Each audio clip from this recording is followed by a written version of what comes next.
I know that they regret it, and I know that on very good authority. That authority?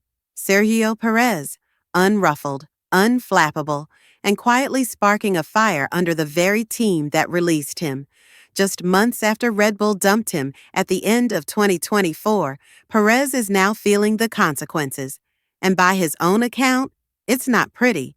From Liam Lawson's two-race meltdown to Yuki Tsunoda's seven-pointer rescue mission, Red Bull has fallen from top dogs to a one-car show, clinging to Max Verstappen for dear life. And now Checo says the team which used to point fingers at him for all their second-seat failures is finally looking in the mirror and realizing they made an enormous mistake. They made some decisions under pressure which they put on themselves, and subconsciously, they wish they hadn't. That isn't hearsay. Perez informs us the message came straight from someone in the team, someone who knows exactly what's being discussed behind closed doors, and he's not referring simply to driving performance. According to Perez, the real collapse began earlier, when Red Bull's technical bedrock began disintegrating, with Adrian Newey departing, Jonathan Wheatley retiring, and Ricciardo getting the boot. All went pear-shaped. Replacements just haven't been up to scratch, and the team just hasn't worked. So, did Red Bull get Checo out too early, or are they finally paying the price for ignoring the cracks in their own foundations? Subscribe and like our channel for more F1 news, and keep watching, because what Perez has to say next might just change the way you see this entire story. Sergio Pérez is not bitter. He sets the record straight.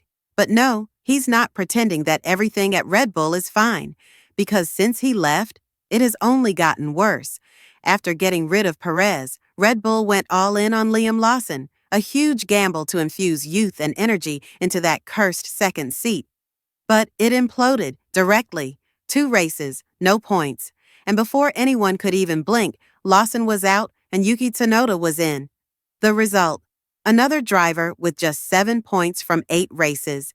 Red Bull is meanwhile 4th in the Constructors' Championship, a record 212 points behind McLaren. Max Verstappen has scored 155 of their 162 points. Red Bull, the overwhelming power of the last 4 years, is now a solo undertaking, and Perez is now accusing what everybody's been too afraid to say. I wasn't the problem. The car began to specialize. It was increasingly special to Max's driving style, and every time I complained about things, it was like no one actually listened. Later, people were saying Checo was right, but by then the choice had already been made. That's a bitter admission, and an enlightening one, because for months, Perez was painted as the weak link, the underperformer, the reason Red Bull seemed vulnerable. But now, Tsunoda and Lawson have shown the same weaknesses, in fact, worse. So, was the second seat cursed, or was it just never built to work for anyone but Max? Let us know in the comments. Was Perez unfairly blamed, or is this just what happens when you're not Verstappen? And to make it all the more complicated, Perez is again linking Red Bull's downfall to something well beyond the performance of the driver. In his view, it all started on the day Adrian Newey departed. We had an amazing team. It just fell apart slowly, but it really was something special, and that's why it hurts. When Adrian departed, that's when the problems began. Disregard the nostalgia. That was a calculated blow to Red Bull management, because Adrian Newey was not just a genius in the wind tunnel. He was the stabilizer, the one who kept things steady at home when it got tight. Take him away, and the whole structure becomes unstable.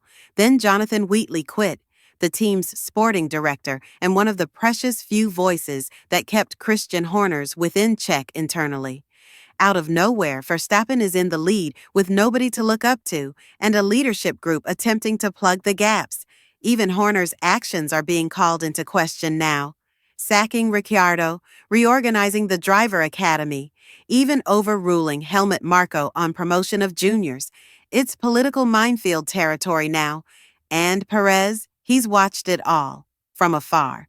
It's a nuanced message, but one with weight. Perez isn't asking for an apology. He's just making it clear Red Bull broke something they might not be able to fix, and the numbers back him up. Since he left, Red Bull's second car has contributed less than 5% of the team's total points. Their constructors' hopes gone, their image as an unstoppable force cracked. So the question is, do they double down and ride it out with Tsunoda? Or will they admit they've made a string of mistakes that go far beyond the number 2 driver? Check Perez may be out of the paddock, but he's not done talking, and he's definitely not done racing. Not if he can help it. Don't let the calm tone fool you. Beneath the surface, beneath every measured word and polite deflection, there's something building. Perez wants more than a comeback. He wants to send a message. Things are about to change. I don't want to end my career like this.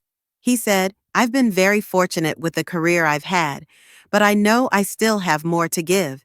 And now he's linked to the most mysterious and potentially game-changing project on the 2026 grid, Cadillac. The Andretti Cadillac entry is still fighting for full factory acceptance, but in the background talks are accelerating, and according to reports, Perez is one of their top targets. What he brings goes way beyond racecraft. He brings brand gravity, sponsorship, muscle, and a fan base that stretches across continents for Cadillac. That's the launch pad.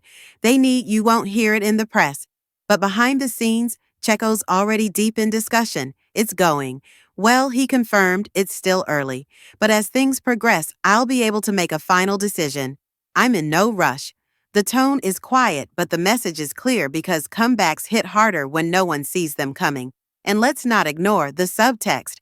Cadillac is American. F1's future is increasingly American, and Red Bull, despite the branding, they're losing grip on both performance and perception. If Cadillac gives Checo a seat and he comes back competitive, even semi-consistent, the narrative flips. The guy Red Bull cut could end up being the one who helps launch F1's newest powerhouse team.